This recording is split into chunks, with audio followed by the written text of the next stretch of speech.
تو بے راہ و روی کا شکار ہوں گے، کیونکہ ہم نے بچوں کو سٹینڈرڈز نہیں بتائے کہ تمہاری کامیابی کا سٹینڈرڈ کیا ہے، دنیا میں زندگی گزارنے کا سٹینڈرڈ کیا ہے، دوست بتلانے کا سٹینڈرڈ کیا ہے، اور کن چیزوں سے تمہیں رکنا ہے، دور رہنا ہے، نہیں اپنانا، وہ ہم نے ان کو سکھایا نہیں۔ یہ تو آگے اسباب۔ اب آ جاتے ہیں کہ ہم جنس پرستی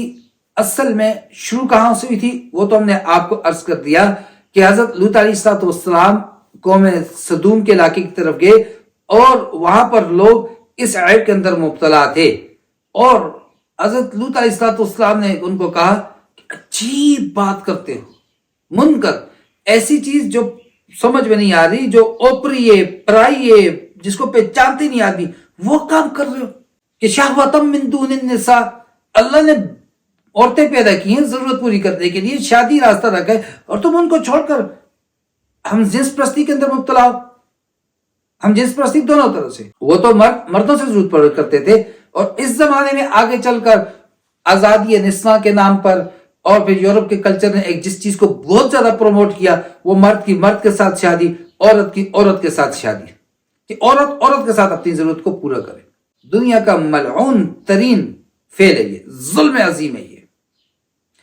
اب آ جاتے ہیں کہ ایسا کرنے والوں کا انجام کیا ہوگا۔ آپ صلی اللہ تعالی علیہ وسلم کے فرمان مبارک کا مفہوم ہے۔ راوی حضرت ابو ہریرہ رضی اللہ تعالیٰ عنہ فرماتے ہیں، آپ صلی اللہ تعالی علیہ وسلم نے فرمایا کہ 7 قسم کے لوگوں پر صبح بھی اللہ کی لعنت برستی ہے، شام بھی اللہ کی لعنت برستی ہے، اور ان میں سے ایک ایسا ہے کہ جس پر 3 بار اللہ کی لعنت برستی ہے، اور یہ وہ شخص ہے کہ جو قوم لوط والا عمل کرتا ہو، یعنی کہ ہم جنس پرستی۔ اب ہم جنس پرستی کرنے والے پر صبح اور شام 3 بار اللہ کی طرف سے لعنت نازل ہوتی ہے۔ اور آپ صلی اللہ تعالی علیہ وسلم نے اس کے بارے میں کیا فرمایا ہے؟ ترمذی شریف حدیث نمبر 1456 کے اندر آپ صلی اللہ تعالی علیہ وسلم نے فرمایا کہ جو کوئی بھی شخص وہ عمل کر رہا ہو جو لوط علیہ السلام کی جن قوم کی طرف بھیجے گئے تھے وہ کرتے تھے، تو چاہیے کہ فقط الفاعل والمفعول، کرنے والے کو اور کروانے والے کو، فاعل اور مفعول دونوں کو قتل کر دیا جائے۔ اسی پر محمد بن المنقدر نے ایک واقعہ نقل کیا ہے کہ حضرت ابوبکر صدیق رضی اللہ تعالیٰ عنہ کی طرف حضرت خالد بن ولید رضی اللہ تعالیٰ عنہ نے ایک خط لکھا، جس کے اندر انہوں نے کہا کہ یہاں پر ایک عجیب واقعہ سامنے آیا ہے کہ یہاں پر ایک شخص وہ اپنی ضرورت کو دوسرے ایک مرد کے ساتھ ہی، لڑکے کے ساتھ پورا کر رہا ہے، اس کا کیا کیا جائے؟ پکڑ لیا، قید کر لیا، پکڑ لیا، اور جب قید کر لیا حضرت ابوبکر صدیق رضی اللہ تعالیٰ عنہ نے صحابہ کرام کو جمع کیا، مشورہ ہوا اس پر، تو سب صحابہ کرام نے مشورہ دیا اور ان کو آگ میں جلایا گیا۔ 4 خلیفہ ایسے گزرے ہیں کہ جنہوں نے اپنے زمانے میں ہم جس پرستوں کو آگ میں جلایا۔ خلیفہ اول حضرت سیدنا ابوبکر صدیق رضی اللہ تعالیٰ عنہ، خلیفہ رابع شیر خدا فاتح خیبر حضرت علی کرم اللہ وجہہ، تیسرا حضرت عبداللہ بن زبیر رضی اللہ تعالیٰ عنہ، چوتھا حشام بن عبد الملک۔ ان چاروں نے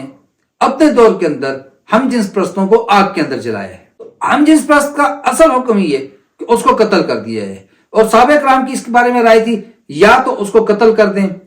یعنی مارنا تو ہے، مارنے کا طریقہ کیا اختیار کیا جائے۔ دیکھیں اللہ تبارک و تعالیٰ نے بختیوں پر عذاب بھیجا،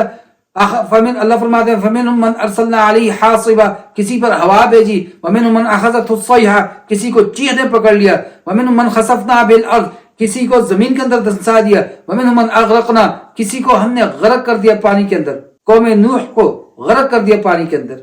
قوم موسیٰ کو، فرعون والوں کو، سب کو پانی میں غرق کر دیا۔ لیکن ایک بستی ایسی بھی گزری ہے کہ جس کو صرف اللہ تبارک و تعالیٰ نے تباہ نہیں کیا، کہ پہلے بستی کو اٹھا کے زمین پہ مارا، پھر اس کے اوپر اللہ فرماتے ہیں حجارۃ من سجیل، کہ ان پر ہم نے پتھر برسائے، اور پتھر بھی کیسے؟ مسومۃ عند ربک، ہر آدمی کے اوپر نام لکھا ہوتا تھا، اور وہ قوم لوط تھی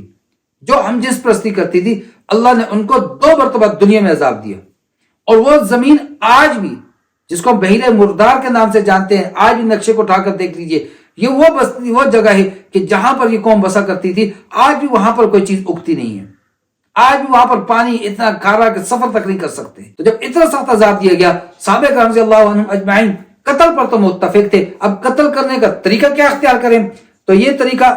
اس کو آگ لگ میں ڈال دیں، یا ان کو پتھروں سے مار دیں، رجم کر دیں، یا پہاڑ کے اوپر بلندی سے گرائیں مر جائیں، اور نیچے جب جا کے گرے نہ مرے تو پھر ان پر پتھر برسائیں، یا دیوار کے نیچے کھڑا کر دیں، اوپر دیوار گرا کے ان کو کچل دے، اتنی سخت سزائیں۔ اور ایک حدیث شریف کا مفہوم میں آتے کہ اس کو یوں نیزے سے مارے، فاعل المفعول کو، دونوں اس طرح، جس طرح شکار نہیں پرویا ہوتا کہ دونوں ایک اس کے اندر پرو دیے جائیں،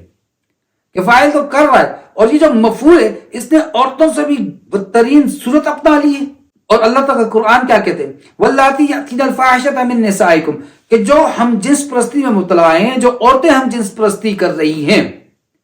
ابتدا اسلام میں کیا تھا؟ محبوس فی البیت، کہ ان کو گھروں کے اندر بند کر دو، حتی یتوفاہن الموت، یہاں تک کہ اللہ تبارک و تعالیٰ ان کو موت دے دیں، او یجعل اللہ لہن سبیلا، یا اللہ ان کے لیے کوئی راستہ نکال دیں۔ پھر وہ راستہ اللہ نے نکالا۔ یہ ابتدا اسلام میں تھا کہ 4 گواہ، وہ چاروں کے چاروں بھی مرد ہوں گے، عورتوں کی گواہی اس معاملے میں اللہ نے نہیں دی، 4 مرد ہوں گے، چاروں نے گواہی دے دی کہ ہم نے ان کو ہم جنس پرستی کرتے ہوئے دیکھا ہے، اور وہ گواہی بھی بالکل ٹھیک ٹھیک دے دے۔ اور یہاں پر یاد رکھیے، جہاں پر جب زنا کی بات آتی ہے، جب یہاں پر لواطت کی بات آتی ہے، ہم جنس پرستی کی بات آتی ہے، تو اتنے گواہی کافی نہیں ہے کہ میں نے دیکھا، بلکہ اس کے لیے شرط یہ فرمایا اس طرح دیکھو جس طرح سرمچور سرمدانی کے اندر جو ہم سرما لگاتے ہیں اور سلائی کو واپس اندر ڈالتے ہیں اس ڈبیا کے اندر، اس سرمدانی کے اندر، تو میں نے اس طرح اس حالت کے اندر دیکھا ہے، تب جا کر ان کی گواہی قابل قبول ہوگی۔ جب 4 گواہ پوری ہو گئے، گواہی پوری، شرائط پوری، سب کچھ ہو گیا، اس کے بعد پھر کیا کرنا ہے؟ ابتدائی اسلام کے اندر ان کو گھروں کے اندر قید کر دو، یہاں تک کے اندر ہی مر جائے۔ لیکن آگے جا کے اللہ نے پھر سورۃ النور کے اندر واضح طور پر فرما دیا کہ اب جو غیر شادی شدہ ہیں ان کو کوڑے لگیں گے، جو شادی شدہ ہیں ان کو رجم کیا جائے گا۔ اور یہ رجم والی آیات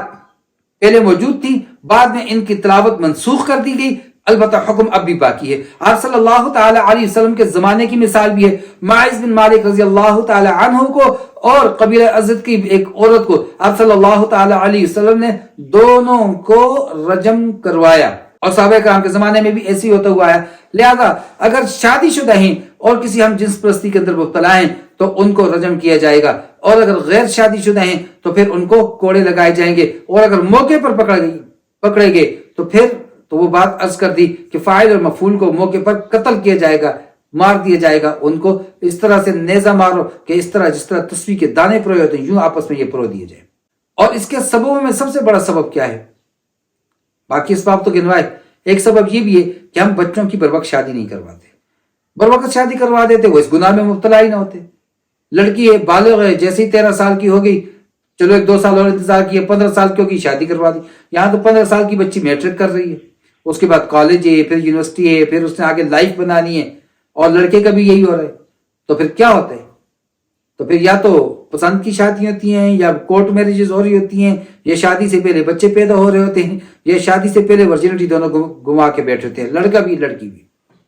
اللہ رب العزت اس فعل قبیح سے مجھے اور آپ کو محفوظ رکھے، ہماری اولادوں کو محفوظ رکھے۔ اللہ رب العزت مجھے اور آپ کو سمجھ اور ہدایت نصیب فرمائے۔ وما علینا الا البلاغ۔ السلام علیکم ورحمۃ اللہ وبرکاتہ۔